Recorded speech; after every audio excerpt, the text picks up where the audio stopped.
Hi there and welcome to this tutorial on question 3 of the English Language GCSE Unit 1 exam, higher paper, looking once more at the summer 2012 exam. And we're looking at today then at question 3, which lots of you, if you've had a chance to look at past papers, will see is often question 3 is often based on a similar type of text. They're quite often a piece of biographical or autobiographical writing, and quite often you find it's kind of explorers or people who've had adventures and experiences which have really are really engaging for us as a reader. So just be aware of these kinds of texts quite often cropping up, and it's something you can focus your revision on.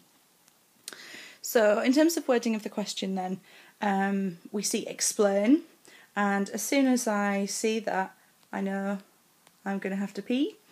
Explain some of the thoughts and feelings that these two characters have whilst searching for the rescue.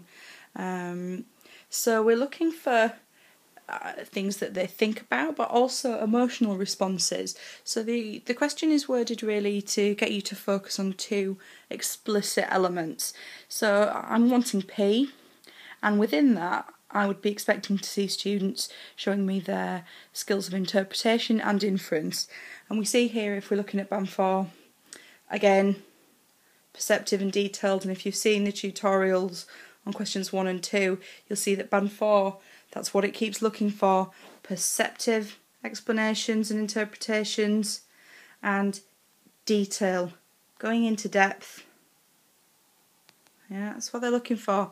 Appropriate quotations, and see how that's different from relevant. Relevant just means, yeah, it's on the right topic. Appropriate means it brings something new to the party. It's really supporting the ideas that you're having. And interpretations, as opposed to begins to interpret. See, for me, the plurality of that, interpretations, you need to do it more than one time to really hit that Band 4. Okay, I'm sure you're keen to see a student who's performed well on this and gained an A star for this question. What I quite like about this is that, I constantly have from students, panic about their presentation and punctuation, spelling, and this isn't an immaculately written response by any means, but it serves as a good reminder that Section A, you're not marked on your spelling and your presentation. It doesn't have to be beautiful. Crossing out is absolutely fine. Okay, and I think this, as we go through this response, really look at the way this student has approached it rather methodically.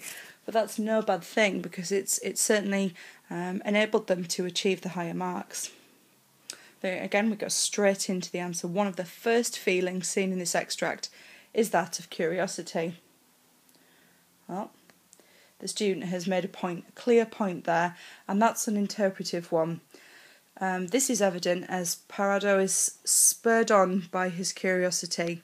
So there we have quite clearly evidence.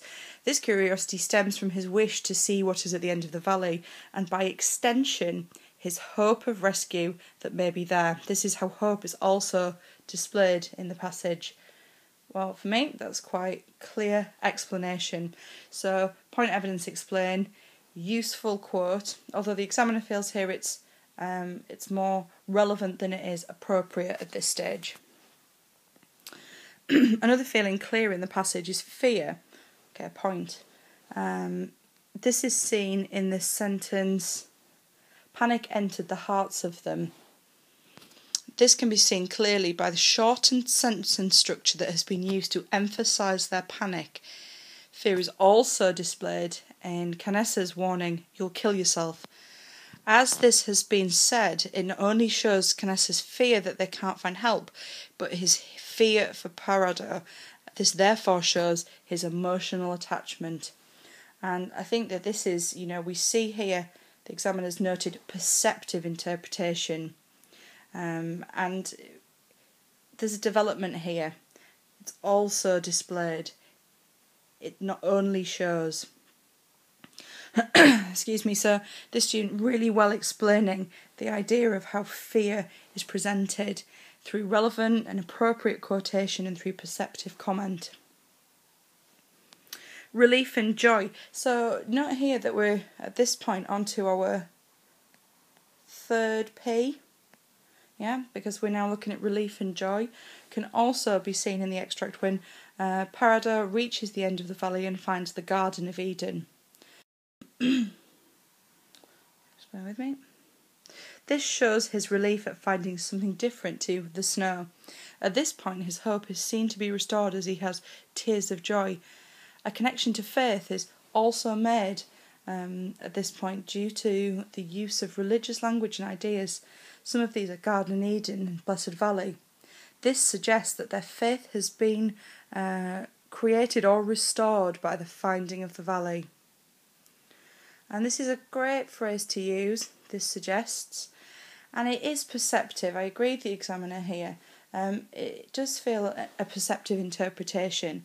This student has managed to pick out that some of the language here has got sort of very religious overtones and connotations, and they've linked it to this idea of faith and relief at having found this place. That is original. That is what we're looking for when we're talking about A stars. And finally, in the passage, Parada and Canessa are seen to have growing confidence in being saved. So by my calculations, we're up to our fifth P point here in being saved, and are emboldened by this. This can be seen in the line. This can be seen. We get the evidence. They were confident now that they were saved. This shows the change in their thoughts caused by the valley, as only at this point did they think they might be saved. And we can see the examiner is praising the student for their focus and perceptive interpretation and explanation. 7 out of 8 marks. If you can maintain that standard throughout the whole exam paper, you'll be looking at an A star.